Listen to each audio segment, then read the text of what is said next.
ప్రకాశం మరియు మార్కాపురం జిల్లాలలో పెట్రోల్ డీజిల్కు ఎటువంటి కొరత లేదని జిల్లా ఎస్పీ తెలిపారు.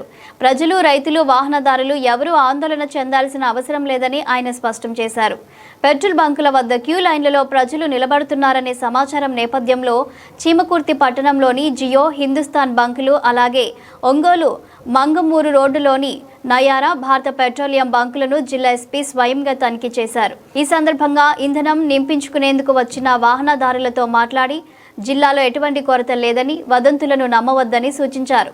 తనిఖీలలో భాగంగా బంకులలో ఉన్న ఇంధన నిల్వలు, సరఫరా పరిస్థితులు, విక్రయ విధానాలను పరిశీలించిన ఎస్పీ సరఫరా సక్రమంగా కొనసాగించాలని సిబ్బందికి ఆదేశించారు.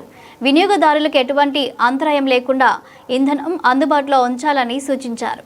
అలాగే బంకు నిర్వాహకులు పెట్రోల్, డీజిల్ను కేవలం వాహనాలకు మాత్రమే నింపాలని, క్యాన్లలో నింపరాదని స్పష్టం చేశారు. క్యాన్లలో నింపడం వలన బ్లాక్ మార్కెట్కు దారితీసే అవకాశం ఉందని హెచ్చరించారు. ఇంధన విక్రయాలను ఉద్దేశపూర్వకంగా నిలిపివేసినా, బ్లాక్ మార్కెట్కు పాల్పడినా లేదా సోషల్ మీడియాలో అసత్య ప్రచారాలు చేసి ప్రజల్లో భయాందోళనలు సృష్టించినా కఠిన చర్యలు, చట్టపరమైన చర్యలు తీసుకుంటామని ఎస్పీ హెచ్చరించారు. ప్రజలు వదంతులను నమ్మకుండా అప్రమత్తంగా ఉండాలని, అవసరానికి అనుగుణంగా మాత్రమే ఇంధనం కొనుగోలు చేయాలని సూచించారు. అధిక పరిమాణంలో నిల్వ ఉంచడం అగ్ని ప్రమాదాలకు దారితీసే ప్రమాదం ఉందని తెలిపారు. జిల్లాలోని అన్ని పెట్రోల్ బంకుల వద్ద పోలీసు అధికారులు నిరంతర పర్యవేక్షణ నిర్వహిస్తున్నారని, భద్రతా చర్యలు మరింత కట్టుదిట్టం చేసినట్లు జిల్లా ఎస్పీ పేర్కొన్నారు.